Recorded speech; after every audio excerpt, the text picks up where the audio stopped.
Bonjour à tous, bienvenue sur Fait Main, le podcast de la communauté Do It Yourself qui part à la rencontre des entrepreneuses créatives. Je suis Mélanie, la créatrice de ce podcast et je suis très heureuse de vous accueillir pour ce nouvel épisode. Depuis 1 an, j'ai reçu des aquarellistes, des illustratrices, des créatrices qui travaillent le papier, le tissu ou le fil ou qui créent des DIY. À chaque fois, c'est passionnant et très inspirant d'entendre ces artistes nous parler de leur passion dont elles ont fait leur métier. Aujourd'hui, on va se plonger dans l'univers du fil et découvrir Caro, du compte Caro Tricote. Caro a commencé par le tricot, elle a poursuivi par le crochet et aujourd'hui elle brode beaucoup. Elle a également publié 2 livres aux éditions Erol. Ancienne prof d'histoire géo, elle nous raconte son cheminement pour démarrer son aventure créative. Caro, c'est une passionnée, très sensible, maman de 3 enfants et qui consacre chaque moment libre à la création. Je vous souhaite de passer un aussi bon moment que moi j'ai passé en sa compagnie. Bonne écoute! Bonjour Caro, je suis très contente de passer une petite partie de notre après-midi ensemble. Bienvenue sur le podcast Fait Main. Bonjour Mélanie, je suis vraiment heureuse d'être là et que tu m'aies proposé de discuter avec toi. Bon, super. Alors, pour démarrer, est-ce que tu peux nous raconter un petit peu qui est Caro Tricote? Alors, ça commence à dater déjà cette petite histoire. Caro Tricote, c'est un blog que j'ai d'abord créé qui s'appelait pas du tout Caro Tricote, qui s'appelait Dans ma cachette. Il y a très longtemps, j'ai d'ailleurs toujours pas changé le nom de domaine parce que je veux garder cette histoire. Et Caro Tricote, c'était un pseudo Instagram, mais à l'époque où Instagram c'était les tout débuts en fait d'Instagram, c'était en 2012 et en fait le pseudo Instagram a pris le dessus sur le blog. Mais à l'origine en fait c'est mon arrivée sur les lignes, c'est la création d'un blog sur lequel j'avais envie de partager des tutos d'abord de tricot. Finalement aujourd'hui c'est ce que je fais le moins. Mais de partager des tutos de tricot après en avoir cherché des tas au début du retour du tricot quand c'était encore un peu ringard. Alors que maintenant c'est hyper à la mode. Voilà, oui. Et je pense que c'était en 2009-2010 donc c'était vraiment il n'y avait pas de jolies choses, forcément de très jolies choses sur internet dans le tricot. Et puis une copine un jour m'a dit mais à force de chercher des tutos, pourquoi c'est pas toi qui les créerais? Et en fait l'idée du blog est venue à ce moment-là. D'accord. Et donc beaucoup de tricot au départ. Et puis comment c'est arrivé le reste, donc le crochet, la broderie? Alors le tricot il est venu comme ça, en fait accidentellement dans ma vie. Je dirais presque que c'est comme un coup de foudre. En 2010 je me suis mariée. Et puis juste après mon mariage, on a eu envie de faire un enfant. Logique quoi, le parcours classique. Je fumais beaucoup. Je lisais énormément et je fumais en lisant. Et je me disais, si je veux arrêter de fumer, il me faut quelque chose qui occupe mes mains. J'ai réfléchi à ce que je pourrais faire. Le jardinage, on habitait en appartement, on avait juste un balcon. Et ça m'est tombé comme ça, je me suis dit, du tricot. Pourquoi pas? Comme ça, j'ai les 2 mains prises. Et j'ai débarqué dans la boutique Fil d'Art de Cambrai, là où on habitait. Et j'ai dit à la dame, bonjour, j'ai jamais tricoté, je voudrais tricoter, donnez-moi ce qu'il faut faire pour commencer. Et j'ai créé c'était affreux, c'était plein de trous. C'était un sac à livres de poche, enfin le truc, l'idée complètement incongrue quoi, mais j'avais un sac à livres de poche en tricot, plein de trous et moche. C'était mon tout premier truc. Voilà comment m'est venue l'idée, mais vraiment de façon complètement accidentelle. Ça aurait pu être du golf, ça aurait pu être... c'est le premier truc qui m'est venu pour occuper mes 2 mains, en fait. Alors qu'en plus, c'était pas spécialement à la mode à ce moment-là, c'était il y a 10 ans. C'était pas à la mode, mais j'ai toujours une fibre créative. Donc, à partir du moment où j'ai commencé à maîtriser un petit peu, et puis comme j'aime les défis, que je voulais maîtriser les points, etc., je suis vraiment tombée dedans. À partir du moment où j'ai compris qu'on pouvait créer des choses, ça m'a happé. Je suis d'une nature passionnée et là vraiment je suis partie dedans. Ça m'a aspiré. Mon mari me dit mais en fait t'as remplacé une addiction par une autre addiction et c'est vrai.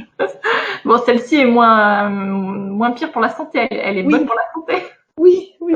Mais tout aussi coûteuse, voire plus au début, parce que vraiment, C'est clair. quand tu commences à t'y mettre, t'achètes plein de pelotes, tu sais, t'as plein de séductions, tu dis, oh là là, j'adore cette marque, j'adore ces bouquins, tout ça, donc après tu te raisonnes un peu, mais au début c'est fougueux, en fait. Ouais, c'est clair. Mais je crois que c'est un peu comme ça pour tous les loisirs créatifs quand même. Autant ça prend pas trop de place, j'ai l'impression. Alors moi je tricote pas du tout, donc j'y connais pas grand-chose. Mais j'imagine que donc effectivement t'as tes patrons, des bouquins et puis de la laine. Et puis les aiguilles, est-ce que tu as aussi plusieurs types d'aiguilles sûrement? Mais j'ai tout, j'ai tout ce qui peut se faire. J'ai des aiguilles en bois, des aiguilles en bambou, des aiguilles en acier, des aiguilles circulaires, droites, des grosses, des petites, j'ai tout. Tu peux faire un musée bientôt. Oh là là, oui. Quand je m'adonne à un truc, généralement, et j'ai un côté collectionneuse aussi. Donc Ouais. après, je vais avoir tout le matériel. Aujourd'hui, j'essaye de raisonner un peu mes achats, mais c'est vrai qu'au début, un peu comme je dirais un golfeur qui d'un coup veut avoir tous les clubs ou enfin tout le matériel qui va avec la jolie trousse, tout ça. Mais il y Ok. a 90% qui dort dans les placards. Hein. Ouais, bah, bon après c'est le problème d'une collection, hein, c'est que la collection tu la sors pas tous les jours pour l'admirer et la lustrer.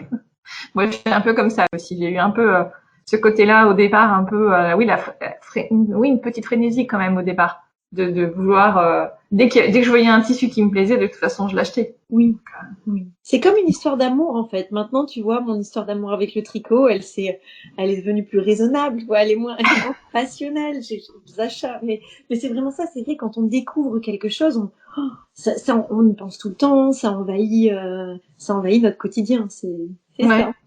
ça. Et alors donc du coup après il y a tes garçons qui sont nés, donc j'imagine que tu as tricoté pour eux. Et ben assez peu. Assez peu. À partir du moment où j'ai vu que ça grandissait ces petites choses-là. Et qu'ils les mettaient pas longtemps, c'est ça? Ça D'accord. m'intéressait plus trop, la layette. J'ai préféré justement, avec le crochet, j'ai découvert qu'on pouvait faire des doudous. Et alors ça, ça, je suis devenue dingue parce que c'est vrai que de me dire j'ai passé 10 heures sur un gilet et puis que un mois après, il est au fond d'une caisse, voire dans une braderie solidaire des enfants. Mmh. Enfin, franchement, donc je me suis dit je vais faire des choses Qui vont rester. oui. Et donc là, on a trop de doudous maintenant. C'est ça le problème. Et tu vas les remettre dans des. Ouais, voilà, dans la caisse. Non. Ok. Et alors, donc oui, c'est comme ça que qu'est née aussi ta deuxième passion, enfin que le crochet a suivi le tricot. Quand j'ai voulu commencer le tricot, je me suis en même temps, dans ma petite ville de campagne, je me suis inscrite dans un club des tricoteuses, c'était que des mamies. Et puis, j'avais vu qu'on pouvait faire des fleurs en crochet. Mais moi, je faisais aucune différence entre tricot et crochet. Et j'avais dit à une des petites mamies, j'avais dit, oh non, mais ça, c'est trop beau. Il faut m'apprendre. Elle m'avait dit, mais tu sais, ma petite dame, c'est pas du... Et elle m'a appris les premiers points. Et j'ai trouvé ça génial dans la possibilité. En fait, avec le crochet, on peut tout faire. Et ça, beaucoup plus que le tricot, on peut tout créer. Et là, je suis devenue complètement dingue. Un cran au-dessus, en fait. D'accord. Et alors, c'est quoi le projet de crochet le plus dingue, le plus fou que tu aies mené? Il y a j'ai mené des projets collectifs. Là, je pense que je dirais que c'est les projets les plus dingues. C'est que par 2 fois, j'ai fait ce qu'on appelle des yarn bombing. Donc là, c'est du tricot et du crochet. Hein. Ça, c'était les trucs les plus dingues.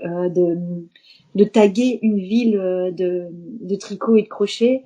Ça, c'était les trucs les plus dingues que j'ai pu faire. Et alors, c'est quoi le principe? Parce que moi, je vois le principe où tu tricotes un tricot que tu entoures d'un arbre, les troncs d'arbres. Voilà, Donc, je vois ce principe-là. les bancs. D'accord, c'est ça, d'accord. J'ai fait ça par 2 fois. Une fois, c'est un grand parc de Lille et une fois, c'est une ville de la métropole lilloise qui m'ont proposé en fait d'animer et d'encadrer un yarn bombing d'un lieu et c'était génial. Vraiment, d'un coup, on faisait des fanions style Moyen Âge dans la ville, mais c'était des triangles au crochet qu'on suspendait partout.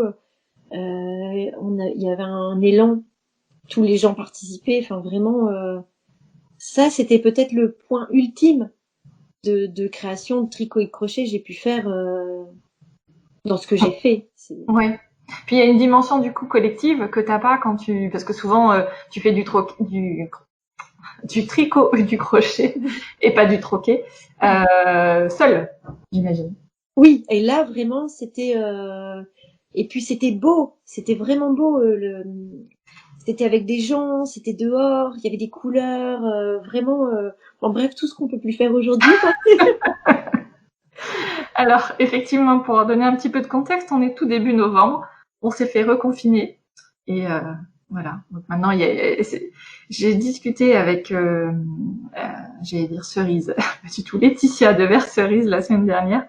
Et du coup, dans notre conversation, eh ben, on s'est rendu compte qu'il fallait parler du premier confinement et du deuxième confinement maintenant, tu vois. Et je sais plus, c'était jeudi ou vendredi qu'on a discuté. C'est comme ça que l'histoire C'est s'écrit. bizarre. Ouais. Il faudrait qu'on dise le second et pas le deuxième dans ce cas-là, parce que sinon deuxième, ça veut dire qu'il va y avoir un troisième. Ouais, touchons du bois, tout ce qu'on peut. Bon. Oui. Et puis il y a aussi la broderie dans tes activités créatives. La broderie, c'est le premier truc par lequel j'ai commencé. Je pense que j'avais 8-9 ans quand je faisais mes points de croix. D'accord. Ma maman, elle m'achetait des Marie-Claire Idée et que j'allais à la fin prendre les modèles de points de croix, que j'avais aussi pour Noël des grands canevas de points de croix. Ça vraiment c'était. Mais alors la broderie, après c'est devenu au retour du tricot et du crochet, la broderie, c'était quand même très très loin d'être tendance. Un jour, quand le macramé est revenu, en rigolant, j'ai une copine, je dis mais tu vas voir, la broderie ça va revenir. Et j'ai ressorti des choses de broderie et ben de nouveau au troisième coup de foudre quoi. Je suis retournée. T'as replongé. J'ai demandé à ma mère de me ressortir les vieux Marie-Claire Idée 1995 et tout ça quoi. Et puis ouais, j'ai replongé dedans et à cette époque-là, j'ai eu la chance, c'est que j'ai fait mes premiers pas de retour de broderie et j'étais en train d'écrire mon livre de crochet et mon éditeur de la broderie sur mon Instagram et m'a tout de suite contacté en me disant est-ce que tu veux faire un livre de broderie parce qu'à l'époque il y avait très peu de livres de broderie et donc en fait là j'ai brodé à fond et ben, voilà la troisième passion qui s'est installée en fait, mais dans la continuité du tricot, du crochet et ensuite la broderie vraiment. Ok. Et alors comment ça a commencé cette histoire de livre? Parce que du coup là, t'étais déjà en train de faire le premier, qu'elle te proposait le deuxième. Voilà, j'étais enceinte en même temps des deux en fait, ce que naturellement, humainement, on peut pas. Mais là, j'ai fait 2 grossesses en même temps. Quand le premier livre était en train de s'achever, mais pas encore sorti, c'est-à-dire quand on était j'avais tout renvoyé le manuscrit, mais quand on était dans la correction, elle m'a dit, est-ce que ça te dit? Donc, évidemment, j'avais plus de temps pour l'année d'après la sortie du premier, de sortir un livre de broderie. J'ai trouvé que l'idée, elle était géniale. J'étais jeune, fraîche et motivée. En fait, j'ai écrit 2 livres en même temps, quasiment. Ouais. Aujourd'hui, je trouve ça c'était quand même costaud, mais c'était top. Vraiment. Ouais, avec le recul, tu te demandes comment t'as pu faire tout ça, parce qu'en plus si t'étais enceinte de ton deuxième enfant, donc ça veut dire que le premier il était pas très grand. Non, Samuel était tout petit. Il venait de Ouais. naître. Ah ouais, pire, donc en fait, on est encore plus crevé quand on a un bébé. c'est ça. C'est ça. Et ça a correspondu à un temps en plus où j'étais toute seule parce que mon mari a été muté et a habité 2 ans très loin très loin, à 300 km de la maison. Donc j'étais seule la semaine avec un bébé et un petit garçon de 4 ans. Et en plus, j'écrivais 2 livres. Donc tu vois, en ce moment c'est finger in the nose, c'est hyper facile pour toi Oui, oui. de tout gérer. Ah bah ça m'a vraiment, ça m'a mis sur une bonne dynamique en fait. La charge mentale, elle était au sommet en fait. Ouais. Mais à l'époque, on n'appelait pas ça charge mentale, on n'est même pas à conscience que ça pouvait avoir un nom. Oui. Ok. Et alors, donc là, tu avais fait tes 2 livres. Et comment ça a commencé l'histoire du premier livre? Parce qu'on est tout de suite passé au deuxième, mais tu as été contactée finalement grâce à ton blog, j'imagine? Non, j'ai pas été contactée. J'ai fait ma coquine. C'est moi qui ai contacté. Ah, génial. J'adore. Vas-y, raconte. Parce que Bien. on a toujours, tu sais, moi j'ai fait un épisode avec Mélanie Jean qui était à l'époque chez Mango Édition. Et Mhm. justement, moi c'est un de mes rêves d'un jour de publier un livre. Et donc, je suis plutôt en mode, je vais aller proposer quelque chose à une éditrice. Enfin, ouais, des éditrices. Souvent des femmes, des éditrices. En me disant, il faut essayer de provoquer un peu la chance, quoi. Donc du coup, là, c'est génial. Je suis super contente que tu aies eu cette expérience et que tu puisses nous la partager. Ah, c'était vraiment ça. Je me souviens très très bien de ce jour-là. J'avais signé un mini catalogue de petits personnages de crochet avec la marque Pingouin. Le petit catalogue c'était un mini catalogue, c'était un petit, mais j'avais adoré. C'était ma première expérience dans l'édition. Et puis ça venait de sortir. Et puis moi, j'étais un peu dans une espèce de baby blues. J'y avais plus rien. Et je me suis dit, tiens, je vais essayer de voir si je peux passer à l'étape supérieure en fait et voir si je peux écrire un livre. Et dans le monde du crochet, il y a une créatrice que j'adore, c'est Tournicotte, et elle a sorti 2 livres, Tendre crochet 1 et 2, et j'adore ces livres. Et j'ai pris à la fin de ces livres la maison d'édition, et puis il y avait le nom de Ouais. un mail. Et j'ai écrit un mail, alors j'ai d'abord fait un grand brouillon que j'ai relu 1000 fois, et puis j'ai envoyé, mais comme une bouteille à la mer, en me disant je vais pas l'envoyer. Des fois on peut être tenté d'envoyer à 10 maisons d'édition d'un coup. Je me suis dit je vais envoyer là, je vais attendre une semaine et puis on verra. Bon, je me suis dit et en fait le lendemain il y avait Aude, euh, c'est l'éditrice, hein, et j'avais un mail @éditionerol.com tu vois dans ma boîte mail, et je me dis non mais c'est pas vrai. Et, alors après je me suis dit c'est une réponse automatique, tu sais, Ah oui, elle est en complet. Ouais. on a bien Mm. reçu votre truc, on vous contactera, machin. Ouais. Et ça commençait par bonjour Caroline, je vous connais, je vous suis sur Instagram. Déjà là, c'était Respire, respire. le projet est intéressant. Faites-moi un PDF, tu vois. Toute la soirée, j'ai fait ça. Pour expliquer ce que tu avais en tête Voilà une comme espèce projet de de livre. synopsis, tu sais, de trucs hyper détaillés avec Un des sommaire. Ouais. oui, des images d'influence, enfin pas d'influence, mais d'inspiration, tu vois. Tout ça, tiens, ça, j'aimerais faire ça comme ça. Et puis, en fait, Aude, qui travaille chez Erol, qui est éditrice loisirs créatifs, qui est une femme formidable, vraiment, a tout de suite m'a prise par la main, m'a tenue au courant des échéances de date, et puis pof, en fait, en un mois, j'ai commencé à écrire mon livre. J'ai pas eu le temps de me retourner sur le moment où j'ai tapé, envoyé le mail et le moment où bah, j'ai commencé à recevoir ma laine de DMC, j'ai commencé à rédiger mes tutos. Enfin, tu vois, ça a été fluide. C'est génial. Et puis, on va dire en mars, quand j'étais en train de rendre, puisque donc la bouteille à la mer, elle est lancée en novembre, je commence le livre en décembre, janvier, mars, je renvoie les manuscrits progressivement. Aude qui me dit, tu veux faire un livre de broderie? Je dis, bah, allons-y. Chouette, vas-y. Excellent. Mais en plus, ça a été super court finalement. Entre décembre où tu démarres et 4 mois après, tu rends ton manuscrit. Habituellement, c'est quand même plus long, j'ai l'impression. Là, c'est un petit livre, hein. C'est une collection qui n'existe plus d'ailleurs. Je pense que ça a été le dernier livre de la D'accord. collection. C'est Qu'est-ce que tu fais de beau? Et c'était 12 créations. Comme elles étaient D'accord. en germe dans ma tête depuis un moment, que c'était aussi des choses que j'avais déjà que j'avais créées par mon blog, ça a été assez vite D'accord. de le mettre au point. Ouais, d'accord. Et pendant ce temps-là, tu continuais de bloguer, etc. Et aujourd'hui, tu blogues encore. J'essaye toujours de bloguer régulièrement. Ça, il y a eu un renversement avec les réseaux sociaux et surtout Instagram, hein, qui a pris, même aujourd'hui, quand je travaille en collaboration avec des marques qui me demandent des créations, souvent ils me demandent de créer des posts pour Instagram et pas forcément du tuto blog. Donc, bon, j'essaye encore de rester fidèle à mon blog. C'est quand même le tout premier, c'est l'embryon de tout ça, quoi. Donc, Bien sûr. j'essaye encore de le faire vivre, mais je suis moins active dessus Oui, à la grande époque du blog, quoi. Oui, oui. Ouais. Là, on a parlé beaucoup de ton activité créative, mais j'imagine qu'avant, tu avais peut-être un autre métier. Aujourd'hui, tu fais ça à plein temps? Je fais pas ça à plein temps. J'ai une activité salariée à côté. D'accord, toujours aujourd'hui. Oui, D'accord. parce que je ne suis pas encore en mesure de vivre de la création. Très honnêtement, on a une maison, on a 3 enfants et c'est pas des posts blog ou des posts Insta, ou même si les collaborations sont de plus en plus nombreuses aujourd'hui, qui me permettent de vivre de la création.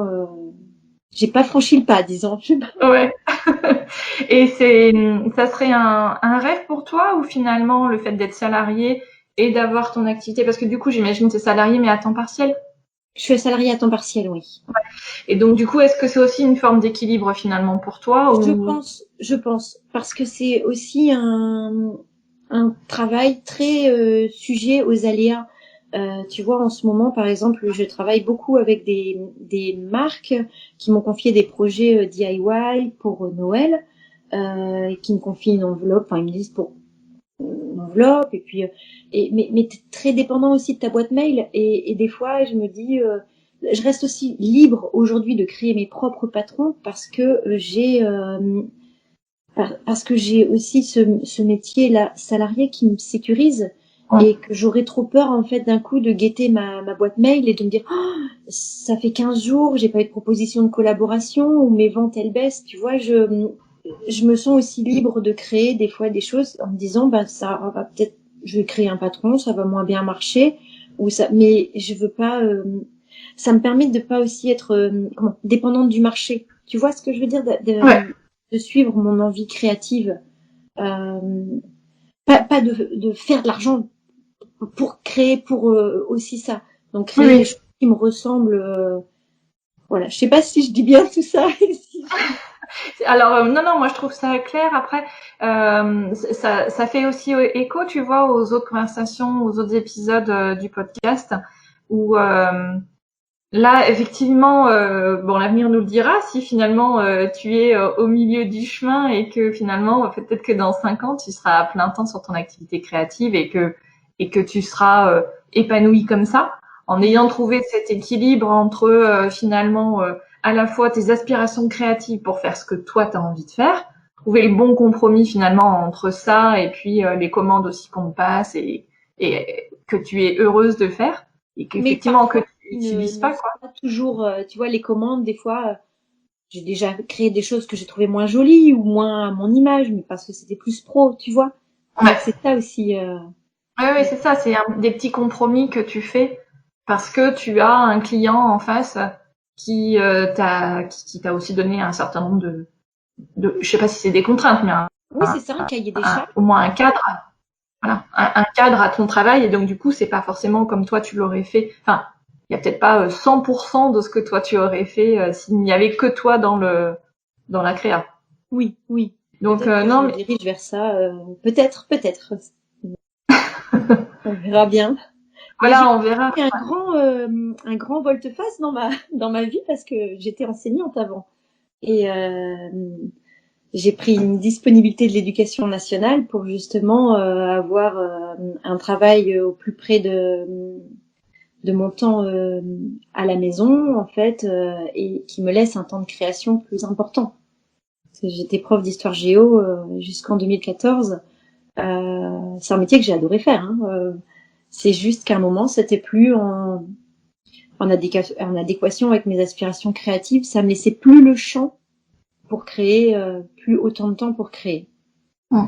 Maintenant que tu le dis, je me souviens de ton post en lien avec l'actualité. Mm.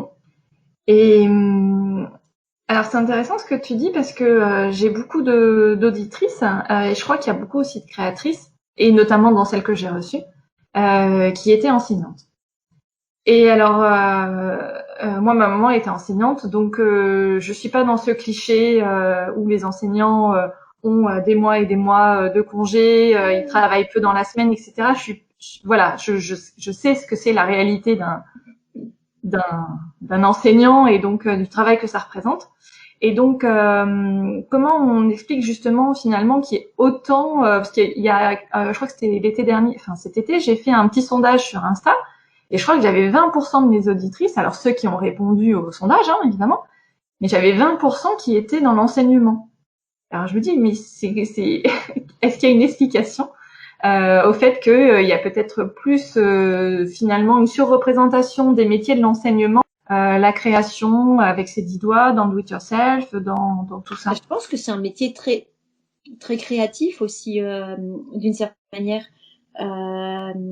J'imagine encore plus chez les professeurs des écoles qui manipulent, etc. Mais moi, quand j'étais prof d'histoire géo, ce que j'adorais faire, c'était mes préparations de cours. Et je donnais énormément de mon cœur. Je passais du temps à faire des beaux polis, à faire des extraits vidéo, un truc qui soit bien ficelé. En fait, aujourd'hui, quand je rédige des tutos ou je retrouve tout à fait ça. Et puis ce travail solitaire, finalement, quand on est prof, c'est double face parce qu'on a quand même un gros temps de travail solitaire et puis un temps de travail en collectif avec les collègues, avec les enfants. Mais oui, c'est tout ça, en fait, finalement, le travail, le métier de créatif, il y a beaucoup de choses qui sont similaires, en fait. D'accord. Moi, ça me change pas, en fait, que je suis en train de préparer un tuto pour telle marque de laine ou que je sois en train de préparer un cours sur la Révolution française, finalement. Ma façon de faire est toujours la même. J'ai toujours mon thé à côté, j'ai mes bouquins, mais tu vois, ça change pas finalement du tout au tout dans la manière de travailler et dans la discipline de travail. Parce que quand on est à la maison, c'est pareil, quand on est prof, on peut très bien décider de se faire des pauses, de se faire de travailler le soir, donc oui, ouais, c'est vrai. J'avais pas. C'est pour ça que ça m'intéressait d'avoir ton point de vue parce que justement, je voulais pas me cantonner à me dire bah c'est parce qu'ils ont du temps, etc. Parce que je sais que c'est pas la réalité. Donc c'est intéressant de voir les parallèles que tu fais. Justement, effectivement, il y a ce côté transmission, pédagogie, etc. Et puis ce côté un peu aménagement du temps finalement où c'est pareil, les moments de création. Moi, je suis salariée à temps plein. Mes moments de création, ils sont le soir ou devant la télé ou etc. Et finalement, oui, ton temps de travail, vu qu'il est aussi beaucoup à la maison quand tu es enseignant, et que automatiquement tu gères un petit peu ton temps comme tu l'entends, quoi. oui. Parce que t'as pas ce temps de présence 9h 18h au bureau Qui comme des un fois est salarié. un temps même pas forcément productif en fait de présence quand t'es des heures au bureau, alors que Tout à là fait. je pense qu'il y a aussi ça dans sa façon de fonctionner qui est proche de l'enseignant. Et puis je pense que les gens qui sont enseignants sont aussi très créatifs, que travailler avec des enfants, les enfants sont aussi très créatifs, ils ont pas peur du pas beau. Hein, les petits, quand on leur dit fais un dessin, ils se disent pas ah là là, est-ce que je vais mettre, enfin, ils créent, ils se posent pas de questions, est-ce que c'est beau, c'est pas beau, tant que ça leur plaît. Et donc d'échanger avec ces personnes-là qui sont très créatives, finalement aussi, ça nous rend peut-être aussi plus créatifs. Moi, je prenais mon tricot quand j'étais encore prof. Je prenais mon tricot en salle des profs, souvent, ou mon crochet, on me regardait un peu comme une extraterrestre, mais j'avais des gros trous dans mon emploi du temps, ça me rendait dingue. Moi, j'avais cours de 8 à 9 et après, j'avais 11 à 12. Donc, j'avais 2 heures de salle des profs, là.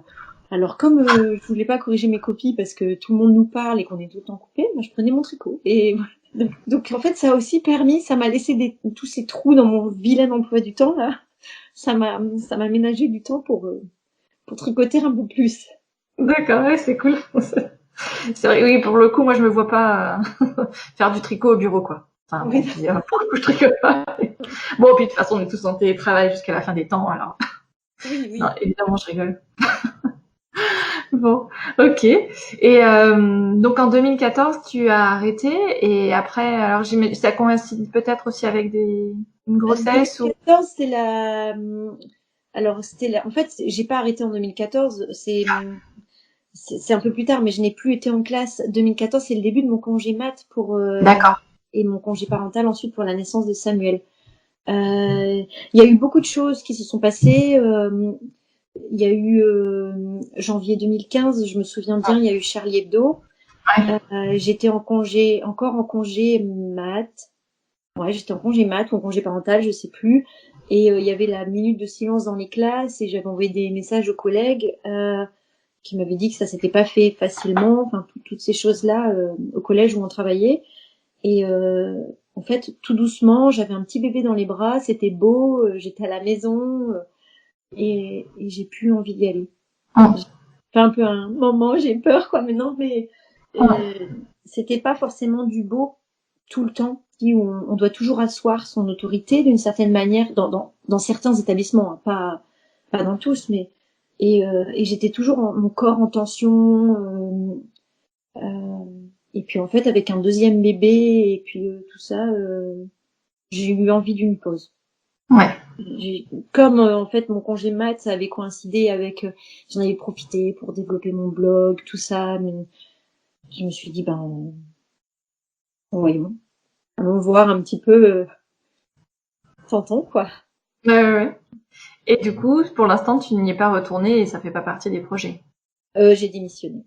T'as démissionné. J'ai malheureusement dû démissionner parce que j'avais pris une disponibilité et après 2 années de disponibilité, j'ai reçu un courrier me disant que j'étais plus que ma dispo n'était plus acceptée parce que par manque d'effectifs j'étais appelée et je ne pouvais pas refuser, un peu comme un militaire en fait que en septembre je devais, en plus le courrier datait d'avril, je crois que c'était en 2016. Vous êtes appelé dans vos fonctions en septembre, on vous expliquera les modalités pour être mis au mouvement pour les mutations, etc. Je dis, mais non, mais c'est pas possible. Et c'est vrai que dans un échange de mails, c'est sorti comme ça. J'ai dit, bah, si c'est ça, je démissionne. Et encore un mail où ça m'a fait très bizarre d'appuyer sur envoyer, tu vois. Ouais, j'imagine. Et parce que j'ai quand même eu mon CAPES, hein.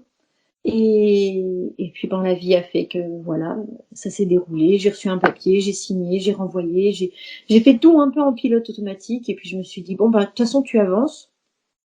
Et voilà, je ne me voyais pas retourner avec mon auto-entreprise qui démarrait juste.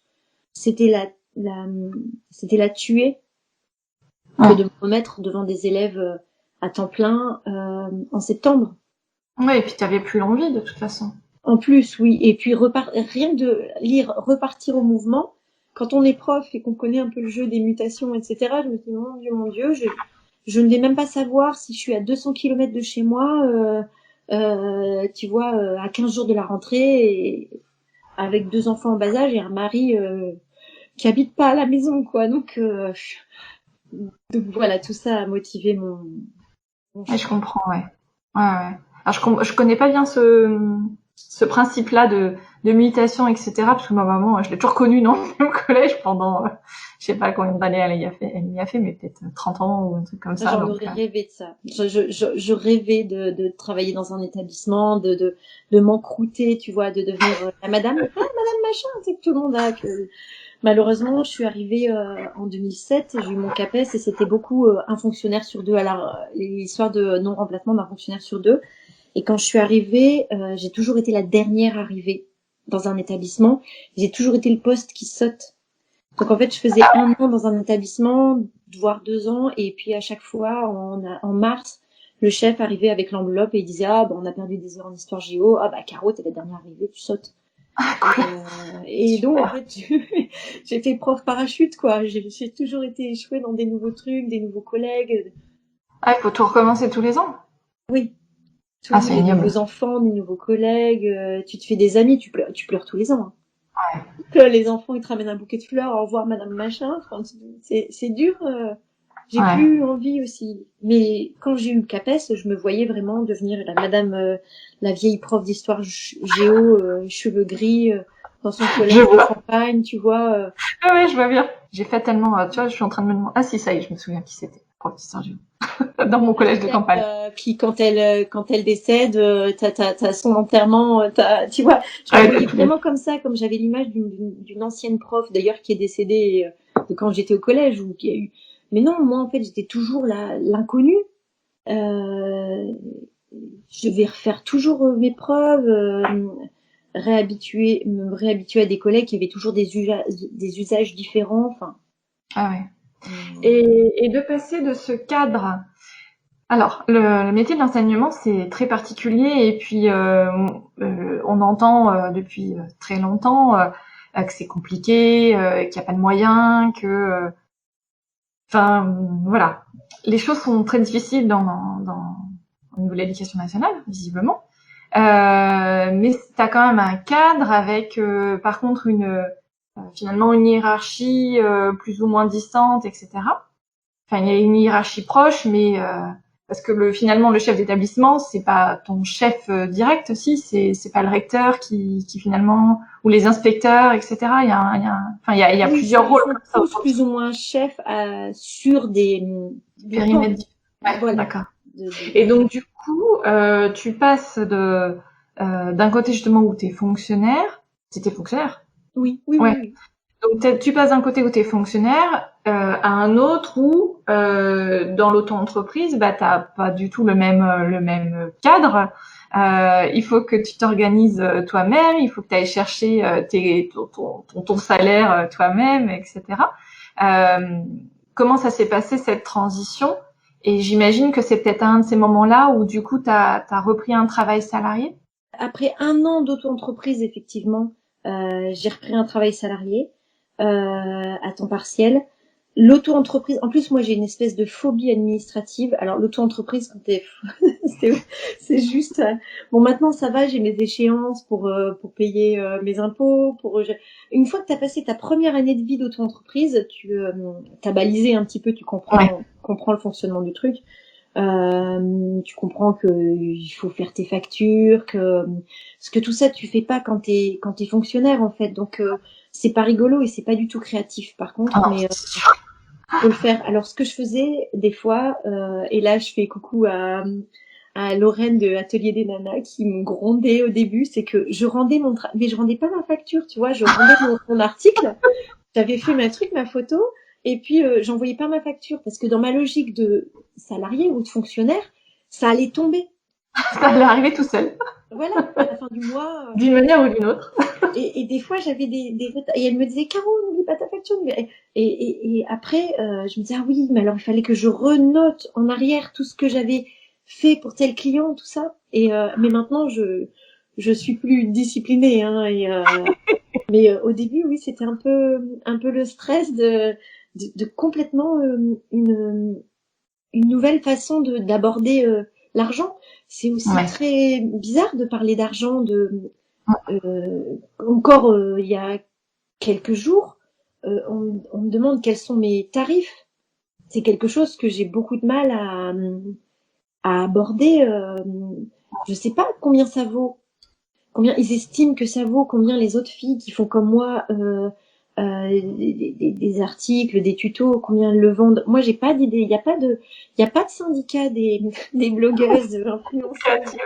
Je, je sais pas. Alors des fois, je mets un prix, tu vois, puis je fais envoyer. Et pareil, je me dis, oh, peut-être que j'ai demandé trop, peut-être que j'ai dit pas assez, peut-être que. Enfin, et puis, mais oui, tout ça, c'est encore ce que j'aime pas trop dans Ah. c'est le lien au prix, enfin à la valeur marchande de ce que tu crées. C'est spécial quand même. Oui, et puis en plus, si on reprend le métier que tu t'étais choisi au départ, qui était certainement aussi une vocation d'être enseignant, Oui. bah c'était à milieu de ça, quoi. Tu vois, moi à la limite, je suis dans le marketing, bon, tous les jours, je fais enfin pas tous les jours, mais tu vois, c'est moi qui fixe des prix sur des produits, des services, etc. Alors pas moi toute seule, mais là, et justement, c'est un travail d'équipe. Alors que là, finalement, tu dois avoir toutes les casquettes toute seule. Ah oui, mais vraiment c'est ça. C'est comme il y a une pub là, mais je sais plus. Je pense que c'est pour un utilitaire de voiture où le type qui conduit la voiture, il fait croire à une espèce de garde partie. Il dit oui, moi je suis dans la communication, moi je suis dans la comptabilité. Ben, c'est un peu ça en fait, c'est que et mon mari a des fois quand je suis sur mon téléphone qui est 23h, il me fait tu fais quoi là, tu travailles, parce que c'est pareil la part du travail, mais quand je réponds à un commentaire sur Instagram. Alors, si c'est un commentaire, est-ce que c'est un travail? Est-ce que si c'est un commentaire qui est, je ne comprends pas le tuto que tu as créé, est-ce que ça c'est un travail? et quand est-ce que ça s'arrête vraiment, et tout ça en fait, c'est que ça envahit tout. C'est tout le temps et c'est toutes les casquettes à la fois. Des fois, je me dis, il me faudrait un secrétariat parce que dans les réponses de mail, des fois, j'ai 1 semaine, 10 jours de retard. Il y a tout ça, ça prend beaucoup de place. Ouais, c'est sûr. Et tu arrives justement à t'astreindre à une certaine organisation, soit au niveau enfin oui, surtout au niveau du timing. Bon, après, tu es maman, donc, et puis en plus avec une toute petite. Donc, ça veut dire que nécessairement, déjà, tes journées, elles sont rythmées par l'école. Bon, il y en a, touchons du bois, il y en a en ce moment. Oui. Mais voilà, donc les journées, déjà, elles sont rythmées par l'école. Donc, ça veut dire qu'à un moment donné, les enfants, tu vas les chercher. Après, ils sont à la maison. Donc, c'est plus ou moins mort de bosser avant une certaine heure dans la soirée. Mais est-ce que tu t'y remets après? Est-ce que le vendredi soir, tu dis, bon, allez, stop, on arrête et je recommencerai lundi? Non, j'arrête jamais. Je crois qu'aujourd'hui, je ne sais plus faire la part du loisir et du travail, parce que quand je suis en train de créer un petit personnage, à la base, je me pose dans le canapé, je me dis, je vais me détendre et je vais créer un truc. Le truc, c'est que j'ai toujours mon petit carnet et que je note, et qu'après, ça se finira en tuto ou en... Donc, aujourd'hui, c'est complètement monolithique. C'est un bloc. Ça se sépare plus. C'est vrai que des fois, si je travaille, quand par exemple je dois rendre un truc pour lundi pour une collaboration, des fois je me dis allez, avance. Ce que je me dis pas quand je crée pour moi ou pour mon site, mais mais il y a plus de séparation. Quand je donne le bain à ma fille le soir, je m'assois à côté, elle est dans sa petite bassine et j'ai mon crochet, j'ai mon téléphone pour répondre aux commentaires. Tout est tout le temps là. C'est envahissant, mais...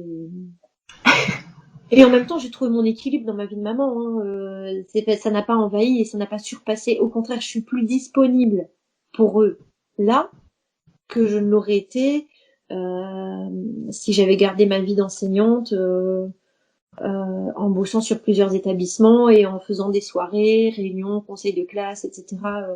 Les copies à corriger, les cours à préparer. Voilà. C'est que là, quand même, je reste mon chef. C'est moi Ouais. C'est moi qui dis. Quand j'arrête. Je l'ai décidé. Et si je suis en colère, j'en ai qu'à m'en prendre qu'à moi-même. Si je suis en retard sur un truc, c'est parce que je l'ai. Et puis c'est tout. Ouais. Donc cet équilibre qui est pas évident et qui est évident pour personne, hein, mais tu arrives finalement, tu as réussi à le construire. Alors peut-être que des fois, évidemment, j'imagine que ça peut vite, mais un peu comme pour tout le monde, ça peut vite, ne pas être facilité s'il y a un enfant malade ou si la classe est fermée parce qu'il y a le Covid dans la classe, des choses comme ça. Mais c'est ça, c'est que vraiment c'est complètement c'est soumis aux aléas du quotidien de maman. Même pendant le confinement numéro 1, j'avais des lives parce que c'était les lives Instagram sont nés de ce confinement 1 et beaucoup d'enseignes nous ont contactés pour faire des lives et c'était tout un tintouin d'organiser un live parce que je me souviens c'était Molly Bracken qui m'avait proposé un live et il avait fallu que je dise à mon mari mais alors attends parce qu'ils m'ont dit tel jour à telle heure voilà il faut que tu gardes les enfants dans le salon, à ce moment-là, il faut pas que ça débarque, il faut pas que ça hurle. Ah maman, je suis aux toilettes, j'ai fini. Voilà. Alors lui qui des fois comprend pas toujours bien tout ça et qui est pas du tout. En plus mon mari il est pas du tout réseaux sociaux et tout, donc il connaît rien de tout. Ouais, il conçoit pas tout ça, ouais. Donc quand il y a des aléas comme ça, c'est très stressant pour moi parce qu'il faut que je me réinvente à chaque fois. Bon après j'arrive à retomber sur mes pattes, mais c'est quand même déstabilisant. Ouais. Bon, on verra ce que nous réserve ce deuxième confinement. Et alors justement, spontanément, tu as des collaborations, des marques qui t'ont contacté pendant le confinement et qui t'ont proposé de faire des lives, d'animer des ateliers créatifs en direct. Est-ce que pour ces marques, enfin pour celles avec qui tu as travaillé ou d'autres, est-ce que c'était spontanément, ils ont proposé une rémunération? Parce que Alors, on ça, c'est voit, important de... voilà, on voit Ouais. passer beaucoup de choses en ce moment. Enfin, enfin, c'est aussi parce que j'ai découvert un compte qui s'appelle J'ai pas de budget, ou justement qui travaille, enfin qui milite pour les créateurs de contenu et les créatrices de contenu, pour dire justement aux marques, mais arrêtez de penser que c'est un hobby et que si vous nous envoyez un flacon de shampoing, on va être content, quoi. Et est-ce que les marques ont compris qu'il fallait prévoir une rémunération, notamment pour les lives, mais de manière générale? Je reçois un petit peu de tout comme proposition. C'est pour ça que ma boîte mail reçoit beaucoup de propositions. Ça va de la proposition vraiment professionnelle. Est-ce que tu es auto-entrepreneur et est-ce que tu as un budget? Est-ce que tu veux faire ça des fois avec une liberté totale? Alors ça c'est cool parce qu'au moins si la personne a confiance en mon style et me dit je voudrais une broderie. Vous voulez quoi? Ce que tu sais faire. Donc ça c'est le top du top. Après il y a je voudrais une broderie, il faut que ce soit comme ça comme ça. C'est bien aussi parce que de toute façon c'est mon métier donc ça me va avec un budget dans les deux cas. Il y a aussi des gens très sympathiques qui me disent on est telle marque, on serait content de t'envoyer ça pour le découvrir. Donc ça c'est cool, ça fait plaisir. Souvent je fais une petite story. S'il y a pas de budget, bah, enfin, je dirais après, je veux pas non plus transformer mon fil en quelque chose de publicitaire. Puis il y en a des sans gêne que je nommerai pas ici, mais qui vont dire alors voilà, salut, on adore ce que tu fais, mais en fait tu vois bien que c'est un copier-coller Copier-coller. Bah ouais. envoyé à plein d'autres nanas. On adore ce que tu fais, voilà, on vous donne ton adresse, on voudrait t'envoyer ça. Alors, il nous faudrait que tu nous fasses une story, une photo, un ça, t'es en train de le faire. Avant telle date, c'était Ouais, pour voilà, hier. ça. Ouais, et salut, ben non, quoi, je fais ce que je veux. Alors après, on paraît un peu bégueule quand on parle de ça, en fait, sur Instagram. Les gens vont dire, oh, mais bah quoi, t'as déjà des trucs gratuits. Tu vois, c'est une façon de dire, mais bah oui, Ouais, c'est comme si tu crachais un peu dans la soupe, c'est ça. mais j'avais pas prévu de faire ça à ce moment-là et j'avais pas prévu de faire. Moi, peut-être que dans ma tête, en ce moment là, j'ai plein de projets parce que j'ai des collaborations avec tel truc et que en plus j'ai ma boutique en ligne, mes patrons, etc. Et que j'ai pas dans mon timing de faire une photo pour telle marque et puis qu'il faut en plus qu'elle soit cadrée parce que c'est du travail aussi les photos, tout ça. Le fil Instagram, la retouche photo, tout ça, c'est donc oui, il y en a qui sont assez sans gêne en fait. Je pense que c'est encore pour beaucoup difficile de voir ça comme un métier. Hum. Tu vois, il y a D'ailleurs, le côté loisir créatif et dans le loisir créatif, il y a le mot loisir. Je hum, préfère qu'on parle de DIY ou do it yourself parce que bah non, c'est pas un loisir, c'est un métier et c'est d'ailleurs pour ça que j'ai quitté un métier beaucoup plus sécurisant. Donc si on hum. me propose de me payer en Cacahuètes. laine, ouais, non, ça m'intéresse pas. C'est Et t'as trouvé la bonne formulation pour répondre, ou alors tu les ignores et tu réponds même plus? bah, je suis trop gentille, moi. Le problème, c'est ça, c'est que j'ai ma copine Zez, qui est une crocheteuse, qui alors elle a un franc-parler, elle est formidable. Et d'ailleurs, j'adore échanger avec elle là-dessus parce qu'elle dit en fait ce que moi j'ose pas. Ouais. Moi, je suis toujours trop gentille. Il va falloir que j'ai un petit peu plus de mordant. J'ose pas froisser. C'est mon complexe de la bonne élève en fait. Il va falloir, oui, que je fasse comprendre que non, c'est pas, que c'est un travail, quoi. Hum. Si demain je te rencontre dans la rue, comment tu te présentes? Eh ben, généralement, je me présente pas. C'est très Je suis compliqué. Caro, c'est tout. Voilà. Enfin, tout le monde me connaît. Non, je plaisante. Non, mais souvent, j'écoute beaucoup plus que je ne parle quand on est dans un cercle collectif.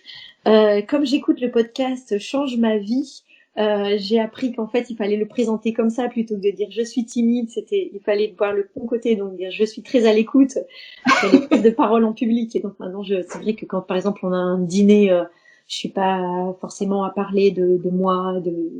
Souvent, je l'évoque pas. Et quand on me demande ce que je fais, je dis je suis créatrice textile et si la personne pose des questions, je réponds.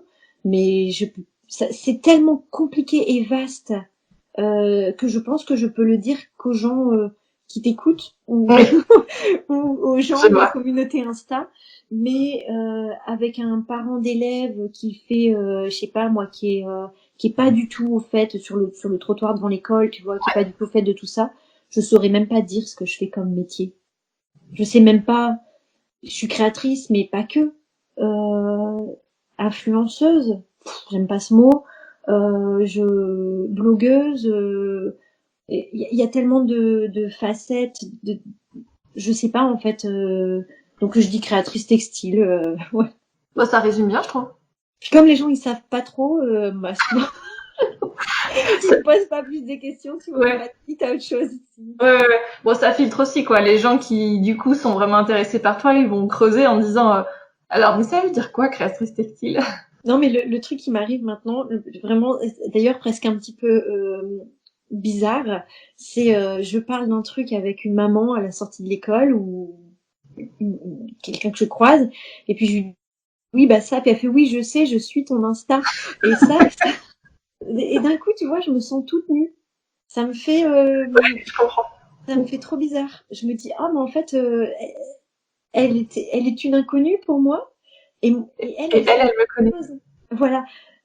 Parce que je me livre, alors pas, je me livre pas, Oui, de manière intime, quoi. Ouais. mais c'est comme le fond de mes pensées, et c'est très vrai. Tout ce qu'il y a dedans, donc d'un coup, tu vois, je me dis, oh là là,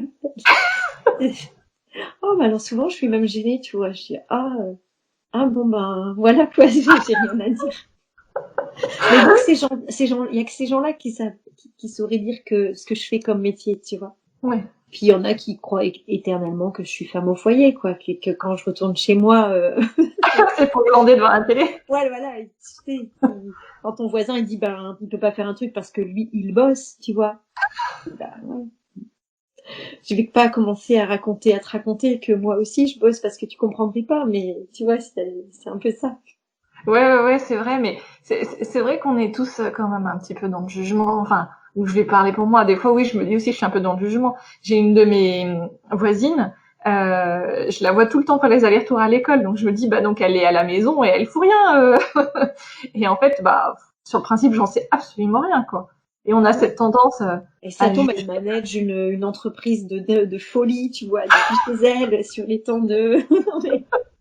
Dans les 2 heures qu'elle a le matin et 2 heures l'après-midi. non, mais attends, moi j'ai un peu ça hein, comme temps. Hein. Ah bah oui, c'est sûr. Bon, après j'ai toute ma soirée, hein, quand ils sont couchés, généralement... Mais bon, le soir je fais pas les photos, je fais... Oui.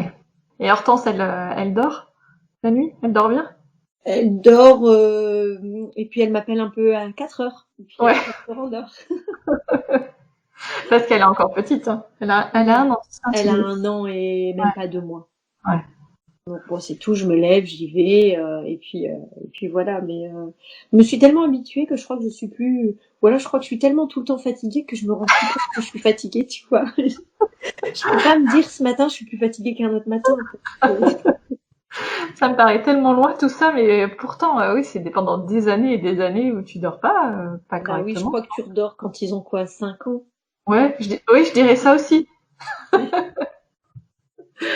Est-ce qu'il y a un loisir créatif ou un do-it-yourself que tu n'as pas encore commencé et qui te fait envie? Alors, il y a quelque chose que j'ai commencé, mais j'ai pas encore trop confiance en moi, c'est le dessin.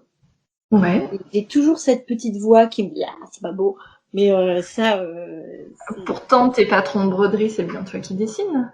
oui, mais je sais pas, mais là j'ai décidé de me relancer dans le dessin et dans le patron de broderie plus, et à me faire plus confiance. Mais donc le dessin, et j'aimerais tester peut-être l'aquarelle, tout ça, mais là c'est vraiment pas beau.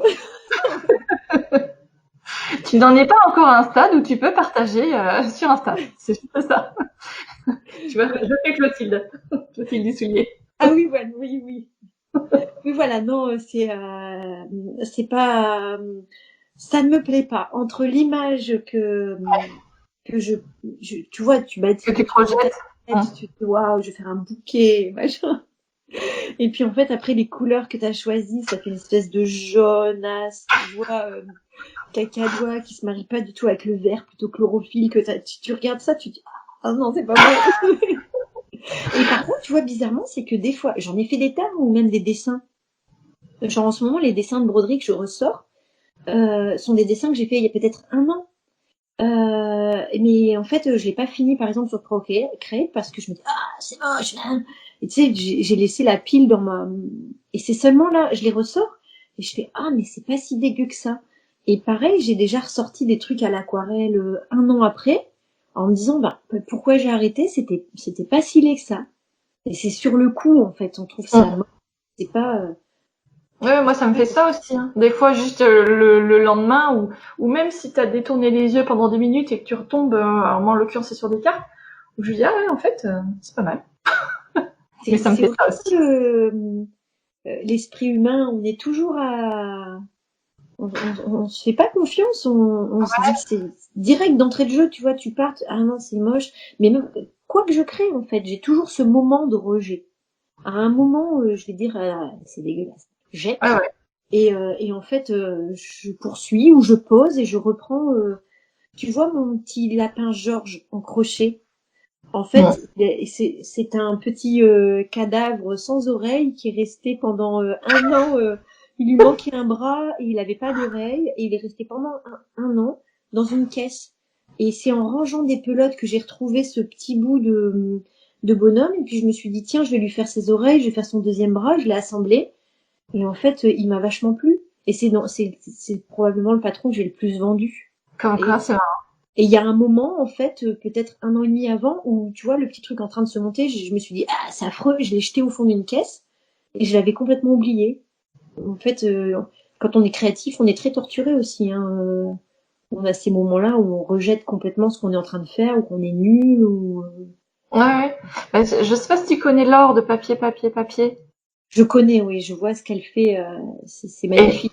ouais, c'est magnifique. Et justement, elle, c'est ce qu'elle disait. Moi, j'avais jamais vraiment conceptualisé ça comme ça, mais elle disait que la création, c'était d'abord de la souffrance pour elle. Et je trouvais ça fort. Donc j'ai compris, toi, ce qu'elle veut dire, mais moi, je suis pas dans la même. Enfin, ça me fait pas pareil. Mais oui, ça demande un peu des efforts quelque part. Et Mais est-ce que c'est ce c'est qu'on vient parce qu'on chercher. se fixe des objectifs trop hauts aussi, je sais pas. Est-ce que elle disait que c'était dans la souffrance parce que elle souffre à quel moment en fait, elle? Vraiment au moment de la création, d'accoucher du Donc, projet de finalement. passer de l'idée au papier, c'est ça. Moi, Mm. je vois ce que, effectivement, comme peut-être un peu comme tu parlais d'un accouchement, mais comme ce bébé qu'on a dans la tête, qui est magnifique, et puis d'un coup, on a ce truc. Ben, je parle pas de mes enfants, mais tu vois, c'est le projet. Mais on a le truc vraiment en train de monter dans les mains, puis on se dit bah non, mais c'est entre deux, c'est pas fini, c'est pas. Donc oui, Ça ressemble pas à ce que j'avais imaginé. voilà. Et Mm. puis en fait, alors que quand c'est fini et tout, c'est super, mais là, il y a ça cet entre-deux de rejet, quoi. Ouais, ouais. Et ton mari et tes enfants, ils ont quel regard sur ce que tu fais? Parce que moi, quand je montre des trucs à mes filles que j'ai fait mes 10 doigts, tu peux être sûre qu'elles vont dire ah c'est trop beau maman. Mais bon, tu vois, je me dis ouais mais bon, vous me dites ça à chaque fois, ça pourrait être moche, que vous me diriez aussi que ça vous plaît quoi. Mais je crois que non, c'est jamais moche pour les enfants, tu vois. C'est leur vraie franchise, quoi. C'est nous qui avons, que même si nous on trouve ça pas très beau, le fait qu'on l'ait fait, ils trouvent ça beau. Moi, ça les intéresse, ils aiment bien. Ils savent déjà qu'ils n'ont pas le droit de toucher à tout mon matériel. Ça, ils savent que tout mon bazar, mes fils, mes pelotes, tu vois, les doigts pleins de pain au chocolat, tout ça, Ouais, etc. ouais. Mes broderies, faut pas qu'ils s'approchent. Mais ça, ils savent qu'il y a comme une espèce de chapelle en fait dans la maison, tu vois, un lieu saint, le bureau du papa. On touche à rien. Mais sinon, oui, ils aiment beaucoup regarder les projets en cours de réalisation. Et puis mon grand qui a 9 ans, aujourd'hui, ce qui l'intéresse beaucoup, c'est le fait de passer d'une création à quelque chose que je vais vendre et qui va me permettre de subvenir à nos besoins. C'est-à-dire que lui, tu vois, quand il fait par exemple des perles Ama, d'un coup, il me fait, ah, tu crois que je le vendrais combien? Et puis il s'imagine d'un coup avoir Excellent. tu vois, son petit marché. Et donc, il nous a déjà fait des Noëls, tu sais, alors il propose au papy mamie. Et le fait, quand il dit jouer au marchand ou qu'on me disait à la marchande, mais il y a, ça, il adore. L'idée de maman, elle va faire un truc qu'elle va vendre. Ouais, et il était là quand tu l'as créé, quelque part. Ouais, Oui, ouais. voilà. Et ça c'est vraiment C'est quelque chose rigolo. il me demande d'ailleurs. Et ça, tu vas le vendre. Et tu vas le vendre combien? Alors je lui dis. Alors lui, il trouve ça toujours formidable. Waouh! Combien je vais le vendre? Tu vois? Ça fait combien un paquet de bonbons? Ouais, voilà. Mais et c'est vraiment pour lui, il se dit mais c'est du vrai travail pour un enfant. Ouais, c'est ce que j'allais dire. Il y a quand même peu de métiers où vraiment l'enfant sait ce que font, ce que fait ses parents, quoi. Oui, et puis d'où vient l'argent, tu vois? Ouais. Parce que quand les parents sont salariés, bon ben c'est tous les mois, etc. Alors que moi je lui dis des fois, je dis regarde, tu vois maman elle est en train de faire ça parce qu'elle travaille pour quelqu'un et que il va me l'acheter, etc. Il fait, pour lui c'est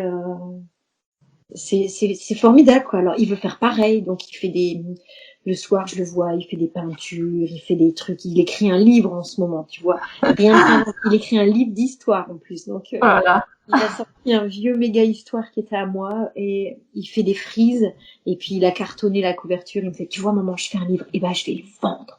Je pourrais le vendre combien? Donc il est vraiment il est très observateur de tout ça. Ouais, c'est marrant, c'est chouette. Parce que moi, tu vois, tu demandes à mes filles, ou même pour mon mari, hein, tu demandes à mes filles le boulot qu'on fait, elles savent dans quelle entreprise on travaille. Mais concrètement, à quoi correspond notre travail, c'est complètement abstrait.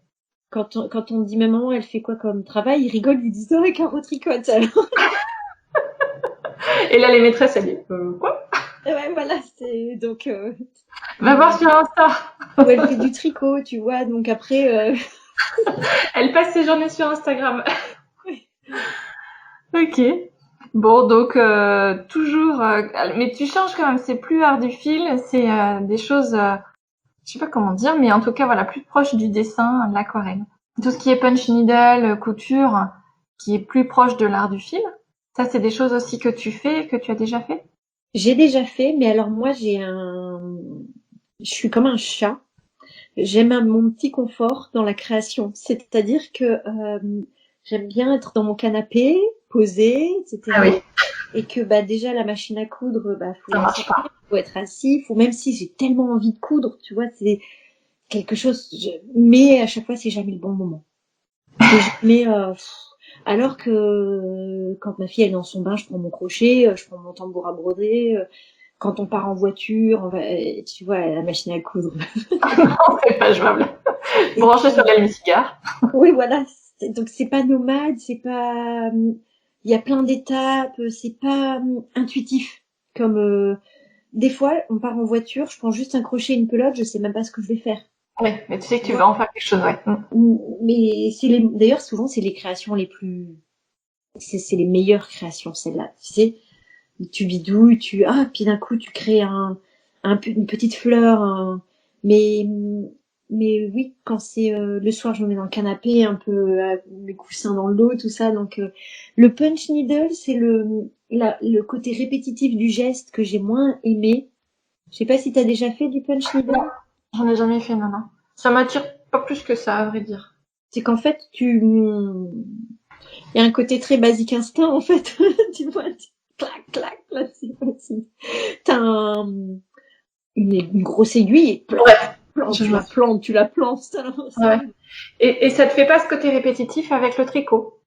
Parce que moi, comme je tricote pas, j'ai l'impression que c'est pareil. Tu fais finalement toujours le même geste. Non, parce Non? que tu dois compter, tu dois faire Ouais, attention à d'accord. tes points, ça te tient éveillé quand même. Tu sais si t'es sur l'endroit, l'envers, même la broderie, tu vois, la main elle passe tantôt dessus, tantôt dessous. Alors que vraiment, le punch needle pour moi c'est un peu plus bourrin. Je suis désolée pour toutes les créatrices qui font des trucs pas du tout bourrins, hein. C'est magnifique ce qu'elles font. Mais moi, quand je fais du punch needle, je me sens un peu bourrin là, sur ma toile en train Ouais, ouais, je vois. de donner des coups de pieu, quoi, là, clac, clac, clac. Clac. Et alors, du coup, question super dure, je pense, Caro, tu vas me dire. Si demain tu dois choisir, allez, 3 choses que tu emmènes sur une île déserte, qu'est-ce que tu prends? Des choses, hein, pas des êtres humains alors. Non, t'as le droit à tes 3 enfants et ton mari. Bon. Alors 3 choses, je prendrais. Est-ce qu'on a le droit d'être connecté? Est-ce qu'il y a la fibre sur ton île déserte? Ah bah non, tu vois l'île de Lost, bah la même. Voilà, je prendrais un crochet, ça c'est sûr, c'est ce que je prendrais, avec un gros stock de laine, Ouais. de coton, pour me laisser le temps de voir venir. Je prendrais ma liseuse. Ouais. C'est pour ça que je demandais si c'était connecté ou pas. Ouais, mais bon, la liseuse, la charge, elle tient longtemps. Je la Donc, chargerais bien, même ouais. je la remplirais plein de Ouais. bouquins et je prendrais de quoi écouter des podcasts parce que je fais ça toute la journée ou des livres audio. Et alors là, je serais fin bien. Et c'est quoi? Je prendrais pas mon mari ni mes enfants. Ah bah, je te les avais autorisés, t'exagères. Je prendrais un transat, Ouais. un petit cocktail. Non. J'allais y venir au petit cocktail. Alors la Ouais. liseuse, les podcasts et puis le crochet, voilà. Ouais. Je peux venir avec toi ou pas? Parce que Bah pareil. écoute, viens, Comme ça, tu m'apprends à crocher, parce que moi, je sais pas on laisse crocheter. les maris, les enfants ensemble là, à la maison. Alors, qu'est-ce qu'on serait bien là, alors que c'est tout gris dehors Oui, et qu'on est dans une ambiance mais bon, spéciale. oui. Bon. Et tu sais qui tes auteurs préférés? Et tes podcasts préférés? En roman ou en Oui, oui, oui. Non, bah les deux, les podcasts et les auteurs Alors, de romans. les podcasts, je vais pas t'étonner si je te dis que j'écoute des podcasts d'histoire. Oui, non. Du coup, maintenant, sachant. Non. Donc j'écoute tout ce qui existe, que ce soit Franck Ferrand, La Marche de l'Histoire, Timelines, énormément de podcasts d'histoire. En fait, j'écoute de tout, hein. Mais D'accord. le gros, c'est les podcasts d'histoire. Ce matin, j'écoutais un podcast sur Louis XVI. J'ai trop kiffé. Ah, c'était trop bien. D'ailleurs, Finalement, je sais plus si je viens avec toi, hein, parce que Louis XVI, moi, c'est pas ma cam. ah, mais c'est super intéressant, vraiment. J'ai peut-être pas eu les bons profs d'histoire aussi. Tu vois, quand on aura raccroché, je remettrai la fin de mon podcast sur la fin de la monarchie, moi. Donc les podcasts d'histoire. J'adore aussi les podcasts. Alors là, c'est le côté un petit peu plus noir. Les podcasts, on va dire, criminels, Ouais, mais d'enquête. Ça, c'est j'adore. marrant ça. Il y en a plein quand même comme ça. Moi, ça m'attire pas du tout. Je suis une grosse lectrice de De polar et polar? de thriller. D'accord. Donc, vraiment. Mais je pense que c'est comme l'histoire, tu vois. C'est une enquête, c'est quelque chose que tu remontes, que tu questionnes, tout ça. T'as des indices, des traces. Donc ça, j'adore. J'adore aussi ces podcasts-là. Je regrette de pas si bien parler anglais parce que je pense qu'il y a des super trucs, tu vois, quand je tape dans Ouais. la barre de recherche, mais je comprends rien. Et j'étais prof d'histoire, pas prof d'anglais, donc ça sert à rien. Et, et puis le troisième type, c'est les romans audio. Les- Ouais. Là, ça, j'écoute énormément de romans. T'as des auteurs en tête particulièrement que tu aimes? Bah là, je suis dans ma période thriller. J'aime bien Bernard Minier. En fait, j'aime bien avoir peur, tu vois. J'aime bien écouter, avoir mon tricot dans mon canapé et écouter un truc qui me fait un peu peur, comme tout à l'heure, là, tu vois. Et entendre un bruit dans la maison et avoir un petit peu peur. En fait, c'était mon mari qui est rentré, mais j'ai quand même peur. Et, mais j'aime bien, c'est ça, c'est mes meilleurs moments. Un bon thriller. Il y a aussi Camilla Greb. Greb, c'est une Suédoise, je crois. Ses thrillers sont formidables. Voilà, j'aime bien Denis Lehan aussi. D'accord. Bon, j'en connais aucun. Moi, je suis pas du tout thriller. Alors, du coup, ça fait un peu cucu la praline sur la plage avec le cocktail. C'est pas du tout dans l'ambiance thriller. Ah si, mais c'est encore meilleur, tu vois, quand... Il faut pas qu'il y ait un bon orage avec, Non, mais avec le thriller, il des est bons juste éclairs. dans les oreilles. Ouais. Juste histoire d'avoir peur un petit peu dans l'oreille, mais sinon dans ton confort domestique. Ok. Bon, bah écoute, génial, parfait. Mais Mince, sinon, j'écoute aussi des podcasts de développement personnel. J'écoute, tu vois, je sais pas que dans l'histoire et les thrillers, hein, mais je suis quand même, Je suis quand même pas si extraterrestre que ça. Non, mais c'est parce que je veux dire, moi, je trouve ça intéressant, justement, de voir la diversité des gens. Et, tu vois, de voir des choses qui sont complètement opposées à ce que toi, tu écoutes. Et donc, oui, visiblement, ça a beaucoup de succès, tout ce qui est podcast autour des crimes et tout ça. Et voilà. Moi, donc, comme c'est à l'opposé de ce que moi, j'écoute, c'est intéressant, tu vois. Dis-moi ce que t'écoutes, toi. Alors, moi, Tes trois j'écoute préférés. mes 3 préférés. Alors, ça change un peu en ce moment. J'ai beaucoup écouté Bliss, que je connaissais pas trop, mais j'en ai écouté pas mal. Sinon, historiquement, j'ai découvert plutôt par Vlan, Le Gratin, Les Équilibristes. Et puis, j'ai eu une période aussi Change ma vie, avec le type du soulier dont on parlait tout à l'heure. Voilà. Et puis, plus récemment, donc, il y avait Bliss, Génération XX aussi. Oui. Et là, j'ai un peu binge listené La Leçon. La Sur leçon? La Leçon, sur l'art d'échouer. Et c'est des formats assez courts, une demi-heure, avec c'est Pauline Grisoni, l'autre, la podcastrice, et qui interviewe des personnalités uniquement, qui leur fait pas raconter toute leur vie, si tu veux, mais qui se concentre pendant 20 minutes, une demi-heure sur un ou plusieurs échecs marquants dans leur vie, qui a eu un impact, si tu veux, sur le restant de leur vie. Voilà, ça peut être une rupture. Là, ce matin, j'ai écouté, c'était Pierre Hermé qui racontait comment un gâteau qu'il adorait, une recette qu'il avait créée, etc., avait pas du tout eu de succès. Voilà, ce genre de choses. Ah, ça doit être vraiment intéressant. Je vais m'abonner. Tu as dit c'était la leçon. Voilà, la leçon. Ah oui, Voilà. vraiment. C'est pas mal. Et puis c'est vrai que c'est des formats courts et que finalement tu en consommes comme ça pas mal. Oui. Moi, je suis plutôt avec Femin sur des formats un peu longs. Donc je Moi, vois j'aime bien aussi les les versions. formats longs. J'aime Mm. bien quand ça dure. J'ai le temps de m'imprégner. Quand Ouais. ça dure 1 heure 30, plutôt que. D'ailleurs, quand je vois si c'est 20 minutes, souvent Oui, tu te dis oui, oui, je suis un peu comme toi aussi. va passer Ouais, trop vite. ouais. Oui, et puis s'il y a 5 épisodes, tu dis oui, bah non, c'est trop court. Je ne m'investis pas émotionnellement avec ce podcast. Bah oui, c'est ça, c'est ça. Ah non, j'exagère. Ça marche, ça marche. Alors pour conclure, Caro, peut-être que si tu as écouté le podcast, tu sais quelle question je vais te poser, qui est ma dernière question. De quoi tu es la plus fière aujourd'hui? Je pense que je vais te dire de mes enfants. Hein. Eh C'est ben, c'est très bien. Moi, je crois c'est que je la dirais pareil, au final. Je suis fière d'eux, je suis fière de ce qu'ils sont. Oui, vraiment, vraiment. Les trois, dans leur individualité, c'est pas toujours facile d'être maman.